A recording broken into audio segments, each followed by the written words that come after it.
એમાં પોલીસ ખાતા તરફથી રિમાન્ડ અરજી આપવામાં આવેલી 5 દિવસનો રિમાન્ડ. એમાં દલીલો કરવામાં આવી કે ભાઈ પોલીસને જરૂર નથી, આ રાજકીય કિન્નાખોરીથી રિમાન્ડની અરજી આપી છે અને નામદાર કોર્ટે રિજેક્ટ કરી છે. પછી આપણે જામીન અરજી આપી. હવે પોલીસે જાણીબૂજીને એમાં 307ની કલમ એટલે કે નવી કલમ 109 લગાડી છે, જેમાં 10 વર્ષની સજા છે, એટલે એ બી રિજેક્ટ કરાઈ. એમને અંદર રાખવા માટે જ આ કલમ લગાડેલી. એકચ્યુઅલી આ કલમનો કોઈ ઇન્ગ્રેડિયન્ટ્સ નથી, પણ એ આજે રિજેક્ટ થઈ છે, એટલે સેશન્સ કોર્ટમાંથી જામીન લેવા પડશે. હવે આગળ શું પ્રોસેસ? સેશન્સ કોર્ટમાંથી જામીન લેવાના. બીજું કંઈ? ના, બીજું કાંઈ નહીં. બરાબર.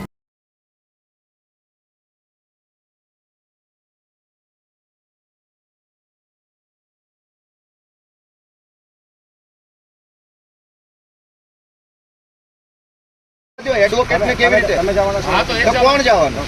એડવોકેટને કેમ રોકો? તમારી પાસે શું સત્તા છે વકીલને રોકો? તમે આખી કોર્ટને આવી રીતે તમે કોર્ટ બારમાં લઈ લીધી. એડવોકેટને કોર્ટમાં નહીં જવા દો તમે. એમ નહીં, તમે કાયદાનું માનો છો ભાજપનું? કાયદાનું માને છે. તો આ અદાલતમાં 10 મિનિટ એડવોકેટને કોર્ટમાં આવતા કેમ રોકો છો? વકીલને કોર્ટમાં આવતા કેમ રોકો છો? વકીલને કોર્ટમાં આવતા કેમ રોકો છો તમે? એડવોકેટને કોર્ટમાં આવતા કેમ રોકો છો?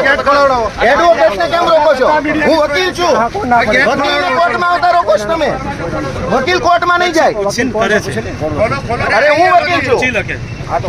એડવોકેટને કોર્ટમાં આવતા કેમ રોકો છો તમે? વકીલ કોણ છે, કોણ નક્કી કરશે? કોણ નક્કી કરશે?